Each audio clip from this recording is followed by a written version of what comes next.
Good afternoon, everyone. This is Network Situational Awareness with Flow Data. Some of you may have seen what may seem like a part one. Okay, let me do this. We can't hear you. I can hear you. All right. Test. 4 days. Much better. Okay. This is it, Again, so restarting here. Network Situational Awareness with Flow Data. Some of you may have seen a part one type of talk about this, and I wouldn't really call it a part one and a part two because the previous talk was like really in depth on really what makes a flow, the termination conditions, all kinds of really in-depth stuff that at the end of a day like this, I could probably expect to have to like wake you up at the end so that you'll know to leave. Because the in-depth stuff kind of gets in the weeds a little bit. So instead today, we're going to talk about a little bit more interesting stuff. Some pretty pictures and whatnot. I am Jason Smith. I am a big car freak. I like to take things, maybe junkyard stuff, just, bare metal, and kind of throw it together. I love to weld. And so like the car you see right here, it's a replica of an old Lotus Super 7. That's a car that, as of last Tuesday, I just got it licensed. So I have a license plate now, and I can actually drive that on the road and put people at risk, because I'm quite sure that's what it'll do. I say I'm an IoT enthusiast on the slide, but it's only really a buzzword to kind of catch attention, because it's really more microcomputing, things like that. I don't care about having hair dryers talk to the internet and stuff like that.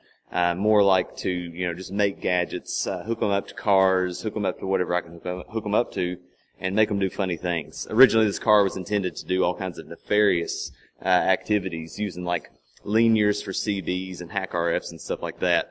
But all of that's super illegal, especially when you extend it on over the course of a city. So I didn't do that. I'm also an amateur fry cook, I guess you could say. Big Chick-fil-A fan, was pumped about lunch today. And so in the process of going to Chick-fil-A about 2 times a day throughout the week, I decided I would buy me a pressure fryer, the big steel crank on the top, and you crank that down, you cook all kinds of food in it. Pretty much anything can be, dipped in egg, thrown in some flour, and then cooked at 360 degrees or so, and be better, I think. I've worked for a few government agencies, state and federal, a few different DoD groups. I used to work for the state of Kentucky. Moved over to FireEye after doing some work with those guys. And have been at FireEye for almost 3 years. I guess it's November. Work with the best team ever. I can say that and get bonus points because they're in here. I'm always pulling little hijinks, so I have to make up for it by calling them the best ever. Shameless plug for Applied Network Security Monitoring, which right here someone may win.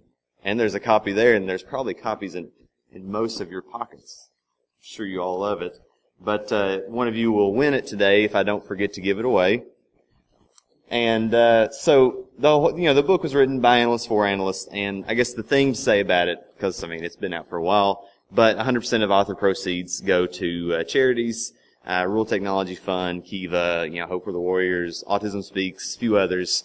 Chris Sanders is right there. I'd point the laser at him, but probably get him in the eyes. But yeah, there he is, face palming.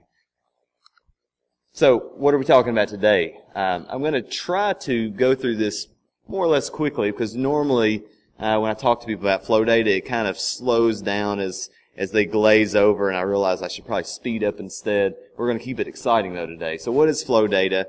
We'll talk a little bit about what it actually is, just kind of a basic summary about it. Why is it really important? Why should you come away from today and say, man, that was a good talk. I should probably set this up in a couple minutes. And then some flow basics, just kind of, what is a flow? What do we call flows and things like that.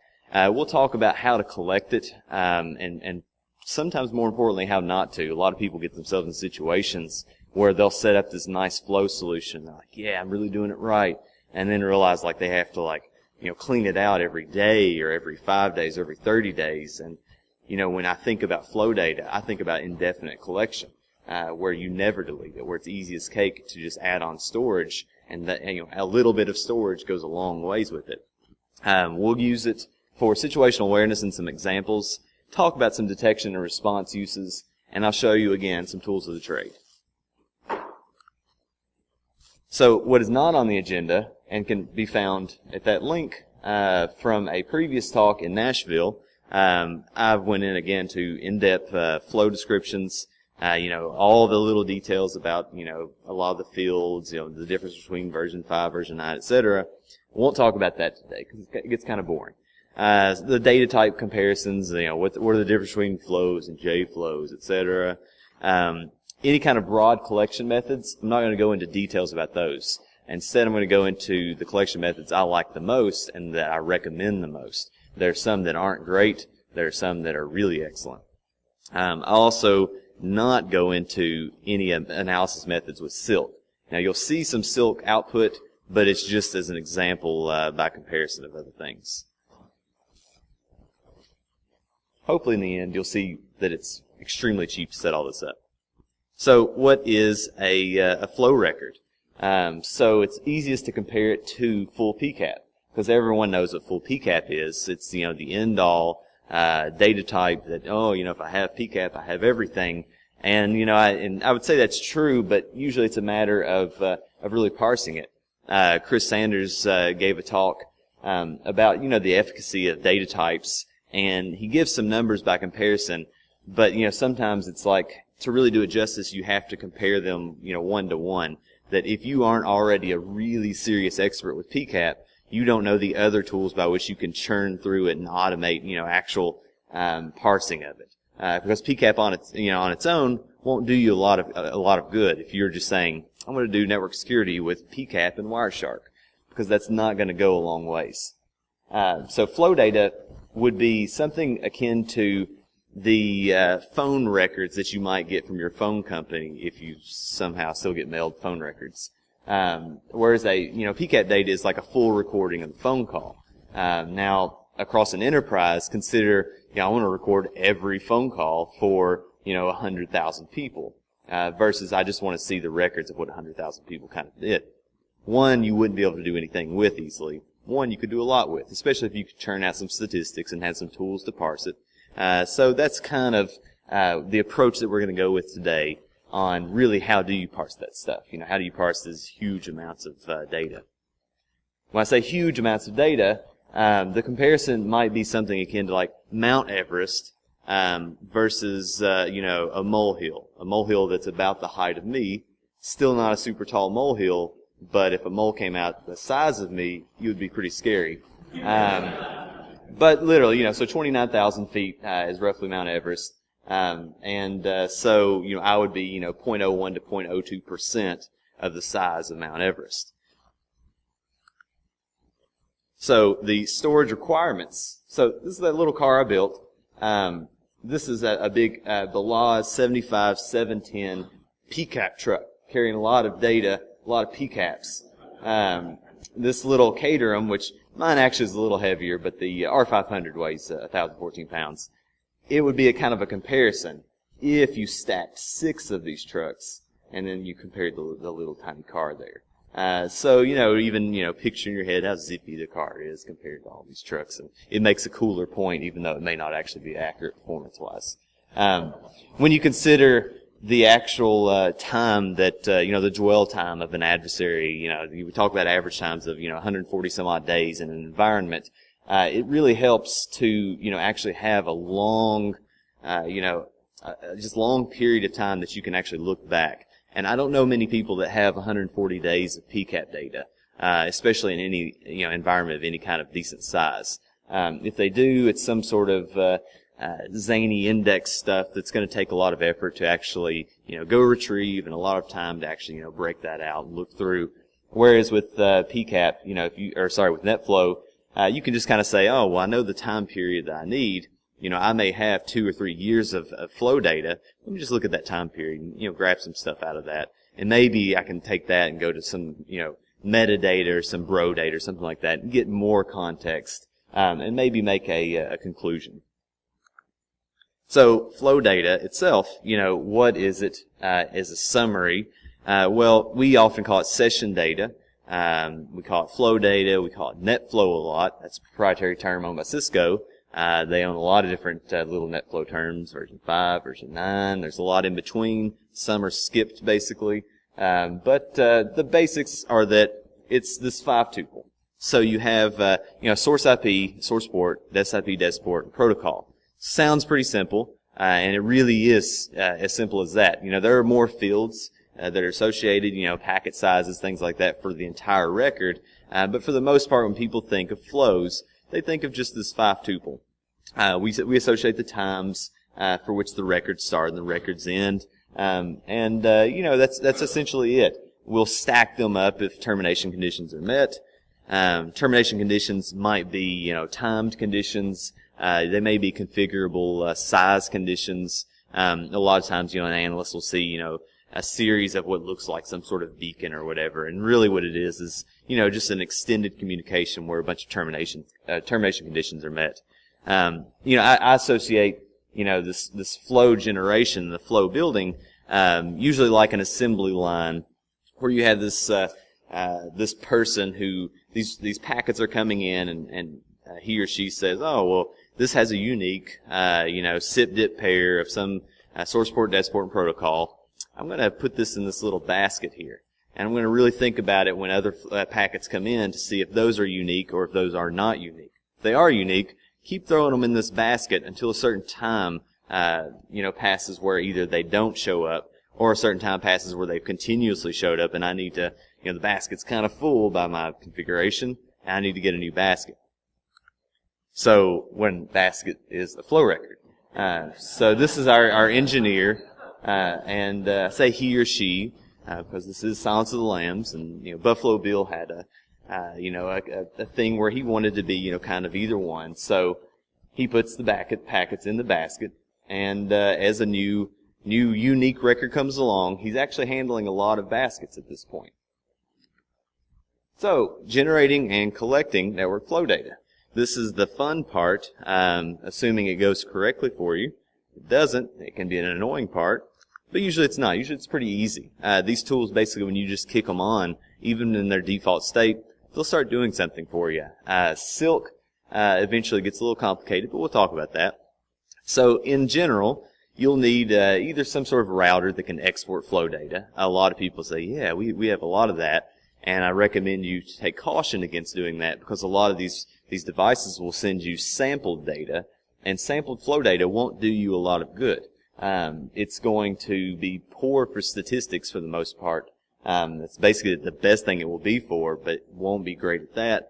It will definitely be terrible for any kind of incident response. So you really want unsampled flow data. And if you can generate off some routers, you may find it's a lot easier to take sections of the network and send it from specific spots, label them with certain sensors, and it'd be nice. But usually that's not the case, and you won't have control of that. Instead, usually I recommend setting up sensors that have software flow solutions, like FProbe or YAF. FProbe being a version 5 flow generator, and YAF being a IPFix flow generator. Again, there are multiple types of flows, IPFix, JFlow, SFlow, NetFlow, a bunch of those. But we're not going to talk about those because basically a lot of those are vendor specific. The flows we'll talk about today are IPFix and NetFlow version 5. So how do you collect it specifically? Well, you can collect NetFlow data using any kind of sender, which you'll send it, but you actually want to take it in and actually parse it and do all kinds of things. I like Silk the most. That's what I kind of grew up using. Argus is great in its own ways, and NFDump is awesome. A lot of people use NFDump and NFSyn, which is the visualization aspect of NFDump. But we'll talk about Silk and other tools today. There's also some general log aggregation solutions. I don't always recommend those, and I'll talk about why in a minute. But a lot of people will use Logstash and Kibana and whatnot. And there are a lot of tutorials out there, probably more than anything, about using Elk to handle your flows. And it may be great in very small environments, but you'll see that some storage issues occur, some speed issues occur. There are some other issues. Despite all that, I guess Argus is already installed in like Security Onion. And who went to Security Onion conference yesterday? Okay, so quite a few. Mark right there. So a lot of people may or may not use Argus. I'm not sure because I've heard many times that there's the thoughts about maybe Brocon is good enough, and maybe people aren't actually turning on Argus and things like that. But hopefully I'll convince you that a pure flow solution is something you should really have. And I think the next numbers will show you why. Who actually uses a flow solution right now? Awesome. So far, the best numbers yet.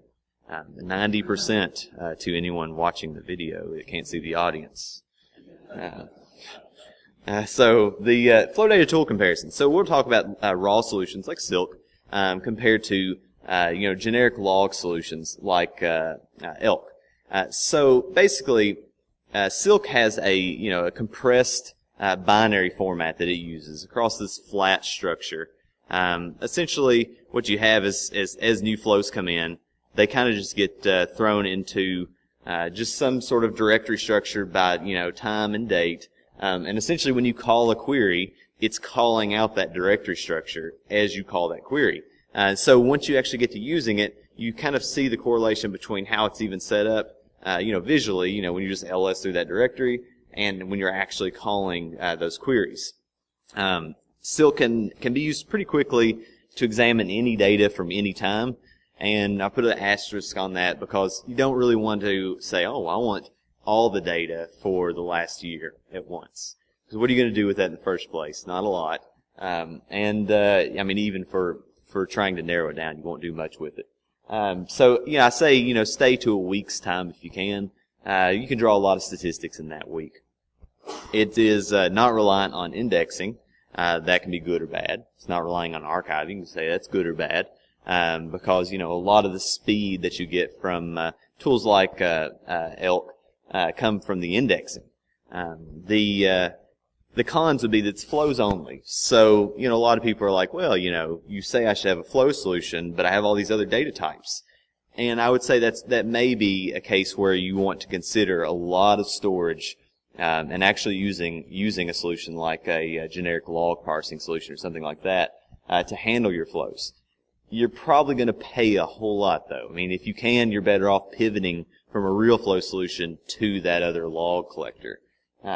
It is also not very extendable in its basic easy setup, specifically Silk.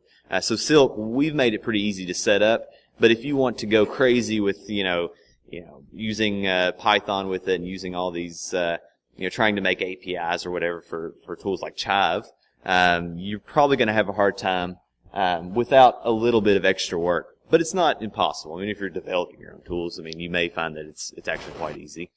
It's also, not all solutions are created equal. Again, I mentioned 3 just now. They're going to be different for everyone. I use Silk all the time because I find it easiest. I don't think the other ones are as easy to use. Their learning curve is a little more difficult, but that's my opinion.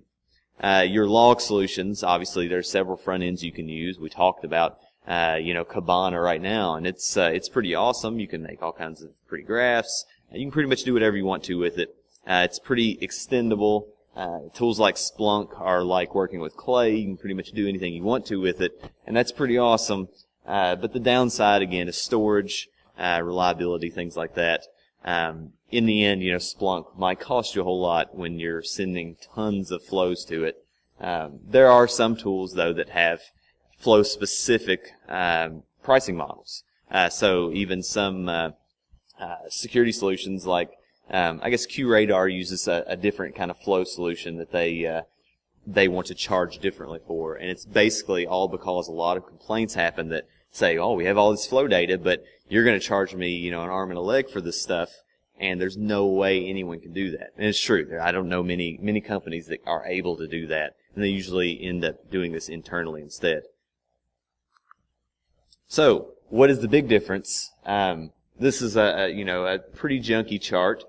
But, you see this little strip of red up there, and that's Silk compared to Elasticsearch on storage retention. The difference being that Elasticsearch uses 28 times more storage than Silk for the same amount of data. I have the asterisk down here that says, all this was created simultaneous generation on a pretty beefy box, and all the collection was from both solutions, and both are compressed in this case. Still 28 times difference.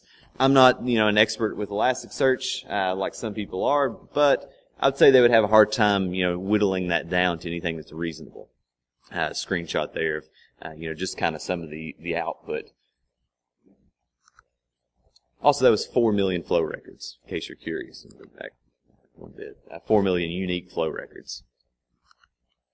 So how do you get started with flows? Again, the actual number of raised hands for people watching was, maybe 15% in here, which is pretty good.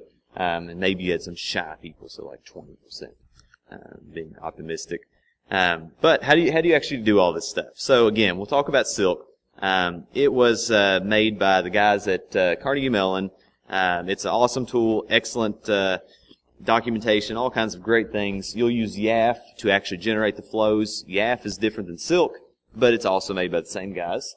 And basically we will, kind of show how to query those with different filtering and statistical tools. We'll talk about FlowBAT. It's the front end that Chris Sanders and I developed for Silk. FlowBAT's pretty awesome, and then it adds a lot of features that you can't do in Silk, namely quickly making a query. That's the first thing that's kind of a frustration when you're at the command line. You're like, oh, well, let me add this thing into the middle of this partitioning switch or something like that. And you go to that, and you try to type it in. Maybe you mess it up because you don't really know what that switch is because there are tons of them. Well, FlowBAT does a lot of things like autocomplete, and it actually allows you to use the mouse with it. So it also removes a lot of the learning curve for junior analysts, as well as teaching you how real Silk queries are. To get started, it's pretty fast. We just have two little scripts, which I'll kind of demonstrate here in a few minutes. In the end, it takes about 13 to 15 minutes to install both Silk and FlowBAT and have them up and running to where you're running queries and doing whatever you want to. So that's pretty quick, and it only requires, maybe 10 seconds of total user time, and then it does the rest of the install on your own. So Silk, again, it's made by the guys at the CERT Network Situational Awareness team. It's two suites. It's a packing suite and it's an analysis suite.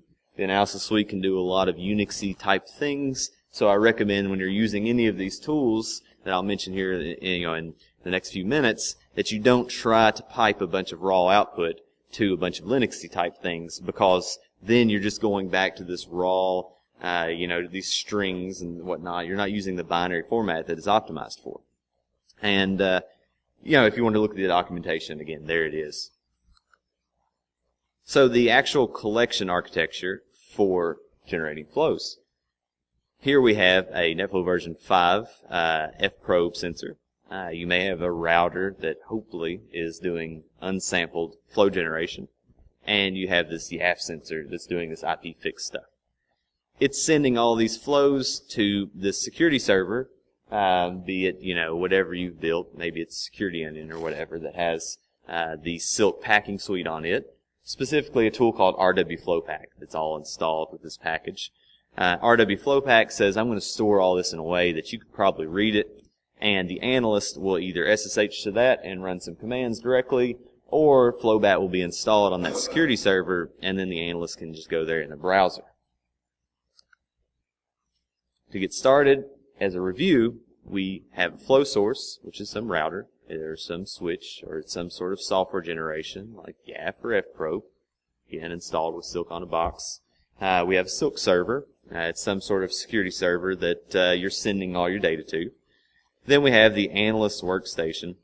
The workstation will probably just browse directly to that server and access FlowBAT. FlowBAT will again be installed on the Silk server. A lot of times we install Silk, the analysis packages as well, on that Silk server because it helps a lot to kind of speed up the process for installing FlowBAT and for the analyst to actually say, oh, well, now I'm used to FlowBAT, I should try to use Silk as well, because they kind of step it up from being just the routine analyst looking at old flows to saying, I can automate all this stuff. The actual Silk install, just run these 3 commands. I assure you, you won't get any malware. Just run them without question. When you run them, you can go get the mail or go get a drink or use the restroom or whatever that takes 5 minutes. If you have a non-typical network layout or something like that, you'll probably have to modify silk.conf or sensors.conf. But for the purpose of testing at your house or setting up on basic sensors or anything like that, you should be just fine running these. All of it takes care of dependencies. So again, just run these, and afterwards you should be able to run some queries. And so here is kind of an example. If you have epilepsy, close your eyes. That's a very serious warning. Well, that didn't work. So here I am running some stuff, silkonabox.sh, and I play with the cat a little bit. I'm looking at the install for FlowBAT. I get my shoes on. I'll go get the mail. Basically play with the cat some. That's a Bengal cat named Cheeto, after the cat from Cheetos, the food. Well, so we're done now. So that was like 5 minutes, maybe a little less. That was on a clean, updated Ubuntu box, 14.04 specifically. So if you make an issue about newer Ubuntu, you can join the crowd on GitHub. As far as the RW filter outputs and kind of what they look like and different things like this, I won't go into this too much, but basically you have some basic stuff to say, hey, let's look at the beginning of the current day and current time. Or you might say, a little more in depth, and I've placed these on multiple lines just so that it's a little easier to read and doesn't look too garbagey. But basically we're looking at like where any IP is from China based on, whatever maximize or whatever you're using for your country code map. And we only basically send out, we want the output to be just the 5 tuple. And so what you kind of get is something like what you see at the bottom here. This bottom output is actually from a PCAP conversion, which is several lines. I mean, you have to convert the PCAP, pull it down, convert it, do what you need to do, and then throw it into RW filter, which is kind of a pain. But you'll see that we kind of optimize this a little bit. In that case, it was like some SD-bot infected device. So an example of RDB stats. Here we're running like a top 10 bytes transferred by protocol, and then a top 10 SIP-DIP pairs combination, and the outputs being things like this. So RDB cut is just your raw flows. You see, the flags that were involved, the bytes that were, or the bytes in combination, the records, things like that, and as well as the 5 tuple. RW stats, again, is the statistics tool for Silk. It basically does all these calculations on every flow record that's been in that whole big thing, and it says, oh, well, how many records were there, per field that you specified. In this case, I specified an application field, which is kind of unique to Silk and YAF, that YAF is looking at the actual packet payloads and determining, well, is this DNS traffic or is it HTTP traffic or what is it? So we just, defined application here. And those are how many records for a certain time that we had per application. RW count takes bins of time. In this case, it looks like we were doing 30-second bins, and says how many records were in each one of those bins, how many bytes, how many packets. So in this first bin, in the first 30 seconds, we had 1,380 bytes for that bin. You'll notice the 0.27, and it's because sometimes these bins are split up. Maybe the entire communication was in 42 seconds. Well, in the first 30 seconds, it's going to split that up as much as it can.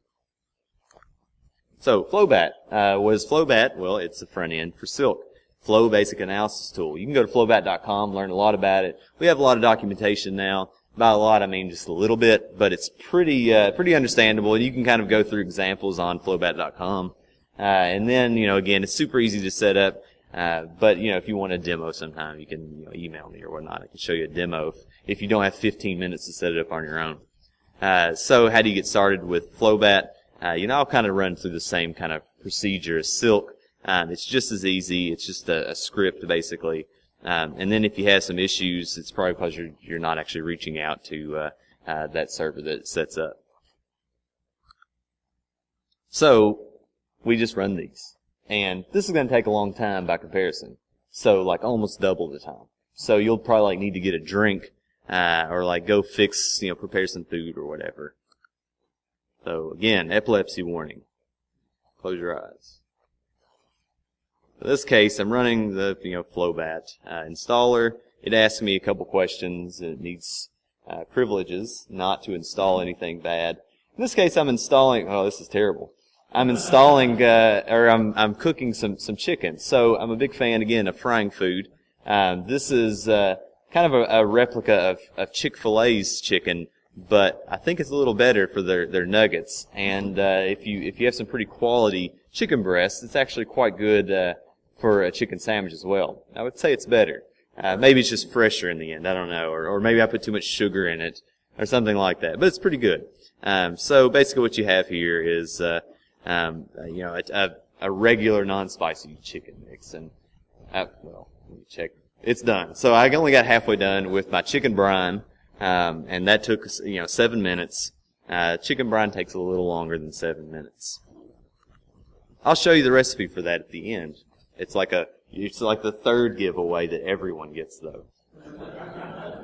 So, FlowBAT basics. This is kind of the meat of the conversation. Not that it's going to take another hour, but kind of the takeaway. So, what you see here is that I'm looking at all records for the current day. Again, my little animation's already kind of done. By comparison, before you had to kind of think about what you're doing, specify, more than just partitioning switches. You had to specify input switches and output switches, specify RW cut, and all these other things that I know because I love Silk, but most of you probably don't know just right out of the box. You may not know about this protocol switch, but if you look into our help, you'll see, the most basic examples. You'll see some of the things I'm showing you today. But this is essentially Silk. It has autocomplete. You'll see a lot of stuff if you just put -- on there. But it can handle a lot of different things. This is pulling all records for that current day.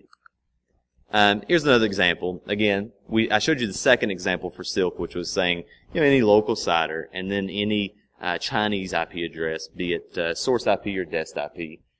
Here I'm showing off the query builder, which is usually probably what people go to first thing because they don't know all of these commands for the Zen mode at the quick query. But over time, you see that it's building a query at the very bottom in red.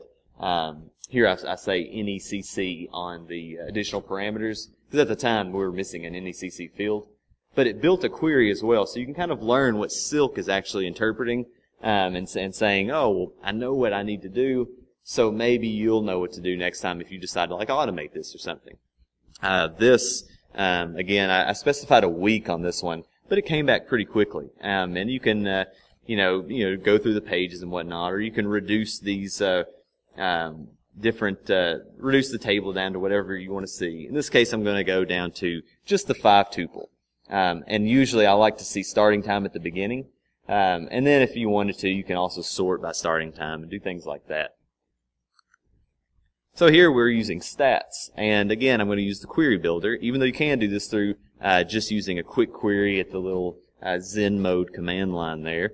But I'm just going to do one day. I'm using RW stats. We're going to look at the top 10 source IP, dest IP pairs by bytes. So it's going to count up all the bytes, and it's going to say, oh, well, how many were for each one of these? And so there you have it. That went really quickly at the end. I apologize. But here we'll look at a graph, an outbound data graph. So, when you want to specify if it's inbound or outbound, that may depend on, what you've set up for your home nets. Or your IP blocks and, how they're arranged in sensors.com, silk.com. But out of the box, they should do, any kind of local IP addresses. They're already set up in there. So I specified types being, out and out web and any kind of outbound ICMP. And I get this graph, it doesn't really look really great.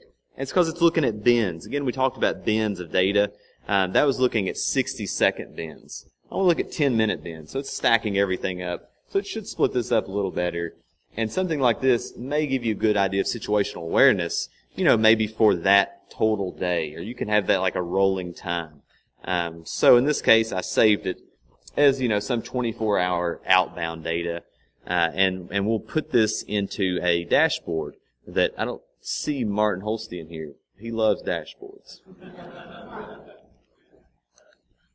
So here we are throwing this into the dashboard, and it's already kind of done. So it saves all of these results and allows you to query those periodically. So in this case, I've said, every hour I want you to update this so that I see something new. But you could tell it, every 5 minutes, show me something new or whatever you want to do. Just keep in mind it's running a query. So if your query's kind of dumb and takes way too long, if you're like, yeah, update this month-long query every 5 minutes, then it's going to do a month-long query in Silk every 5 minutes. So just be cognizant of that. And you can take out packets or records or bytes or do whatever you want to there. So here we're looking at non-standard ports. Now, how do you kind of tell what non-standard ports are? It goes back to app labeling. So YAF said, hey, these look like HTTP, but maybe it's not on port 80. Well, if it's that, then go ahead and tell me that. So here I've added this additional parameter. It's a plugin called appmismatch.so. You can make your own plugins, but they're moderately difficult to do.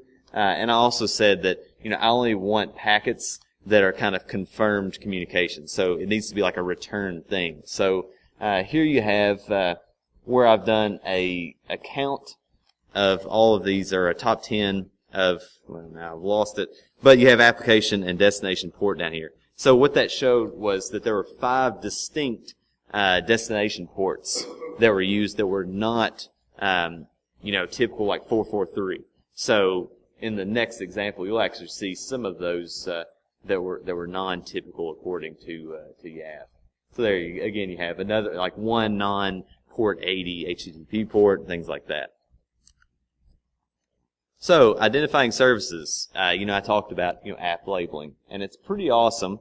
You can just use ports, you can just use whatever you want to, but there's a kind of less false positive prone way.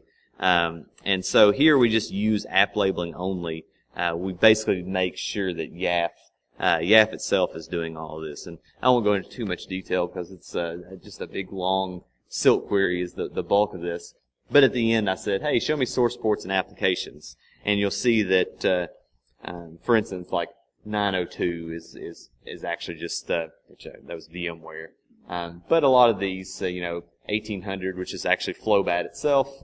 And it says, hey, that looks like some HTTP stuff. So YAF is able to see those things because it just does a little bit of analysis at the packet level, just at some headers. So if you want to analyze PCAP files, I mentioned it's like 4 or 5 commands of pulling this PCAP down, doing whatever you need to do with Silk. But there's a lot of commands to remember. In this case, if you just have a PCAP that's setting on that FlowBAT server, be it in some PCAP repository or whatever, as long as you have permissions to do this, you can just specify the PCAP and tell it whatever protocols it wants to look at, kind of look at whatever you want to. And it'll do all the conversions, on the FlowBAT end, and it'll do everything it needs to do, and then it'll also output everything for you. So, if you had some sort of, PCAP for like, this is some exploit kit traffic, you could easily turn that into, some flow data, without actually having any kind of overhead. So this will be kind of temporary, but it'll also store that output RWF file, into a temporary file. So, some flow automation.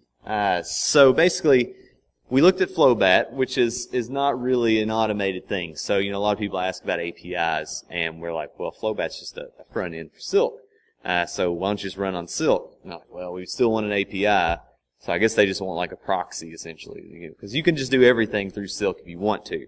A lot of these commands, again, that's why we include those commands in FlowBAT. You can run any one of those and get the same outputs in Silk at the command line. You obviously won't be able to drag and drop anything or do any kind of sorting easily, but you'll get the basic results from that. And over time, you may learn from that. You may say, oh, well, maybe I want to pull some sort of, list from the internet or something like that, and I want to store it as a set, and I want FlowBAT to have a dashboard that references where any source or dest IP is from this set of bad guys. So your script on one end is pulling everything from the internet, making the set list FlowBAT, you've told, hey, the set list is located here. Show me all results, and you've saved that and put that in a dashboard. Once you get to doing that, it's pretty fluid. The only downside, again, is you have to know how to script that out, and that takes a little bit of Silk knowledge first. You can also expand all of that deployment into the analysis pipeline. It's another tool by the guys at CERT.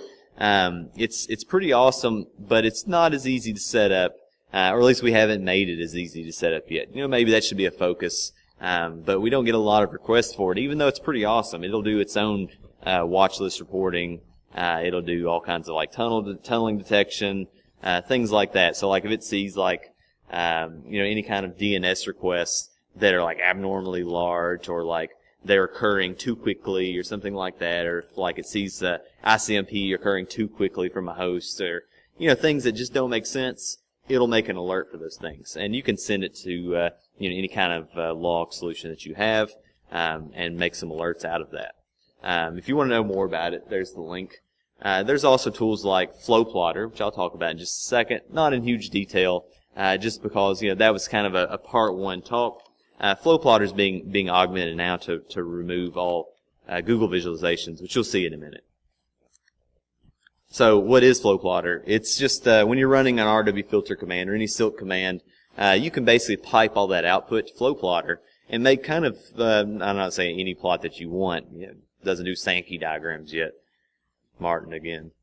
But again, it's just this little bash tool that's it's pretty reliable. And it's open source. You can see what it's doing, so it's not doing anything weird. But again, it requires Google visualizations, and Google visualizations, they require that you don't actually download all of their libraries, but they need to be sourced remotely. It's part of their user agreement. So here's just kind of a splash of some graphs that are available in FlowPlotter. There you, at the bottom right, you have like a jiggly force-directed graph. Martin had a visualization talk last, I guess 2 or 3 talks ago, and he said that animations that aren't needed shouldn't be there. But I like the jiggle that occurs with the nodes and whatnot. So it's there. It's not incredibly useful. You can't just like throw something out there and be like, man, yeah, I see you the bad guy because he's connected to all these other guys here. It's never gonna do that for you. Instead, what you want to use it for is, you can see some like color coding that I'm doing there. You want to use it to show another colleague or a manager or a network operations guy, this is kind of what I'm looking at. Because if you just show them a table of data, they may not get that. If you just show them this blob of stuff, they won't understand what they're looking at. But here, at least you can convince them that you're right, even if you're wrong. What you see in the middle is kind of a different tool altogether. It's just an asset modeling tool. So basically, you can't really see what it's doing. But basically it says assets at the far left, and then it breaks out into web servers and mail servers and all kinds of other servers, and it'll show you everything that's on your network that it can actually detect and say, this looks like this should be a mail server, and maybe you'll have duplicates in there because maybe some guy's running a security server that's hosting a lot of stuff, and so maybe it'll show up in multiple different trees. But it's pretty cool in that it doesn't require any options. It just says, hey, you've thrown me all this flow data, and now I'm going to throw you a lot of assets here. And some may be wrong, or you may have too many, but it's unlikely they'll be very wrong. It's possibly likely, depending on your environment, they'll be too large. In that case, I do have a thresholding involved. The bottom left, you see a bubble chart, which is kind of a 3-variable chart that allows you to see packets versus bytes versus records. That alone isn't very useful, but you can do things like distinct desk ports for a host compared to distinct desk IPs compared to whatever, kind of whatever you can think of, which is the hard part, because in anything you do with flow data, you have this answer that you think, oh man, I'm going to get this cool answer, and I'm going to really rule the day. But the question is really hard. You have to be able to word the question in a sentence.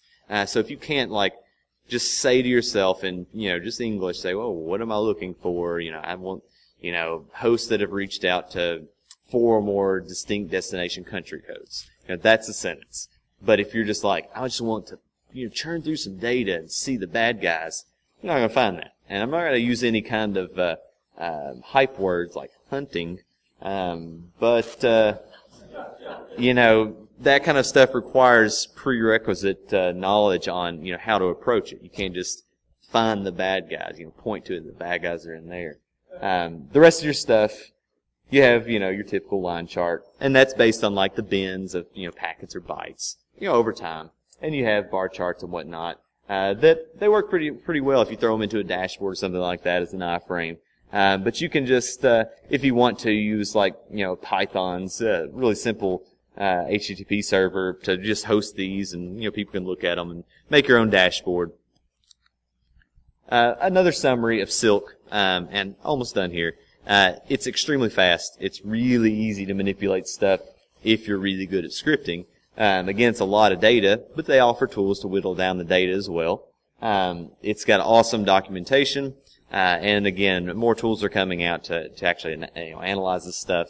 I'm updating FlowPlotter to get rid of all the, you know, very happy colors and make them more, you know, web, 3, 4, 5.0, whatever we're at right now, to make them look more hip. But it also, again, I'm pretty pumped about the different options you have. I'm basically freeing it up to where you're not limited to bytes, packets, and records, but, you know, anything that you want, any kind of like distinct counts or anything. It makes it a little more challenging to figure out what your input is, but your output is all that more valuable. FlowBAT, again, is a graphical front end to Silk. It can install super easy.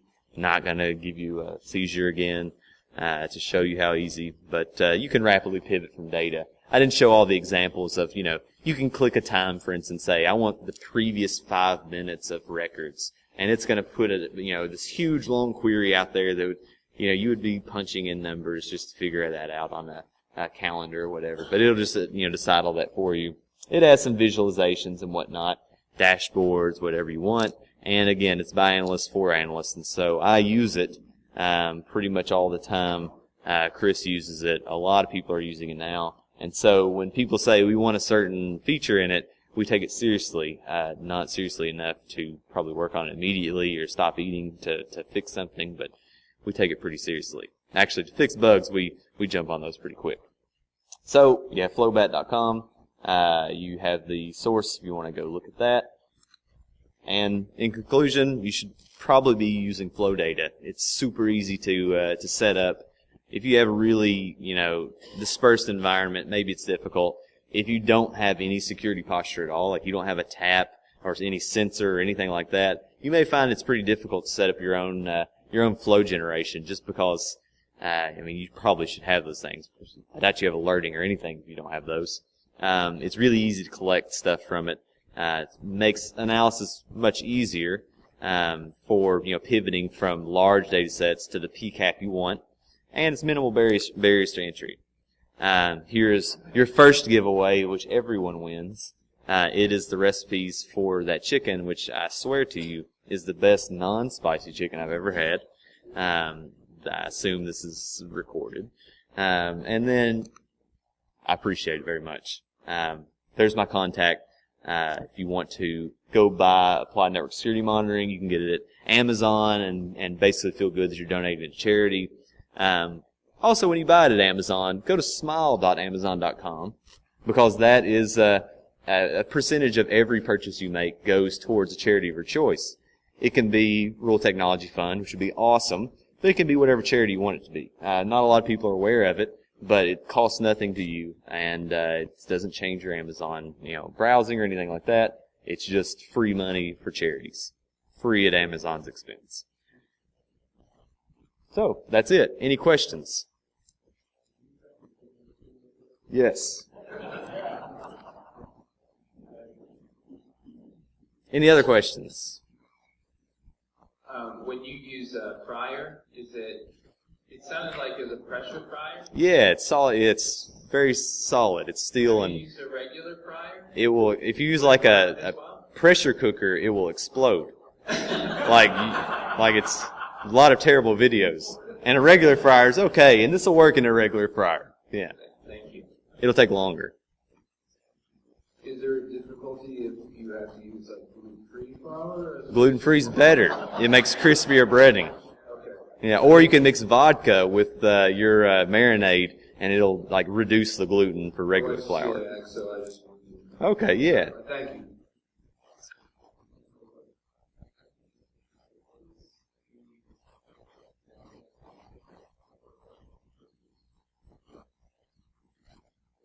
So bro-con logs, for one, like the con logs themselves, and they're actually quite different as far as we're looking at unidirectional flows when I use like IPFix or FPro. Other tools like Argus, it's another flow tool that looks at bidirectional stuff. Bro-con logs are bidirectional. Like bro-con logs are pretty awesome in their own. I'd never recommend someone to just get rid of them.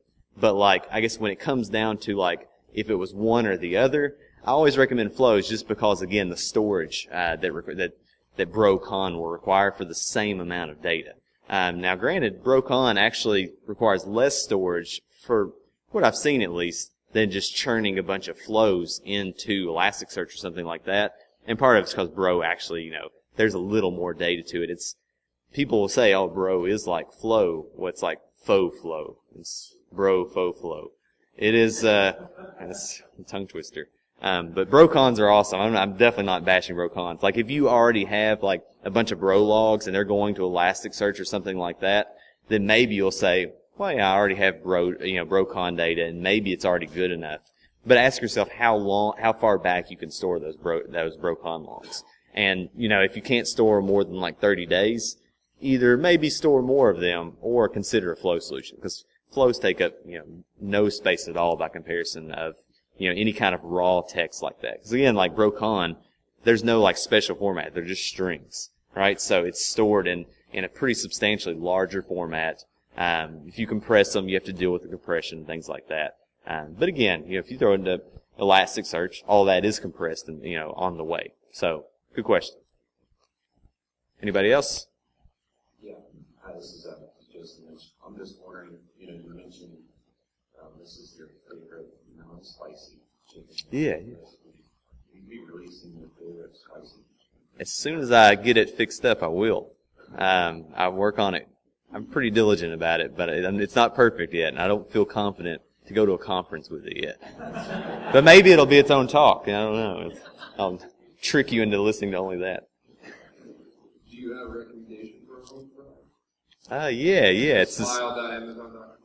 you won't be able to buy it there. It's this Pressure Magic pressure fryer, and it's a big crank on the top, big steel crank, so it doesn't explode. Use a lot of oil. No more questions? Or any more questions? Put negative connotation on that. Okay, well, I appreciate... Oh, no. I have giveaways. You're supposed to remind me. You did not. You all lose. So, yeah, all right. So we have this this dual-com tap. Who knows the two most common flow types? That is it. NetFlow version 5 and 9. You have to fight for this. Who can race to get it? It's up to you. Everyone clap. Yes. Congratulations. Okay, Applied Network Security Monitoring. Mediocre book by two mediocre gentlemen. Let's see. Right. I've been called a ruffian no less than 3 times a day in talks. So yeah, thank you. I guess name 3 raw flow solutions. Ryan Stillions. Those are 3 flow types. That's good enough. Because no one... Wait a minute. What was the last one? NF dump? Yeah. That is true. Sorry, Ryan. You win. It is not autographed. Yeah. Okay, well, I guess that's it. I didn't mean to keep you too long, so have a good evening.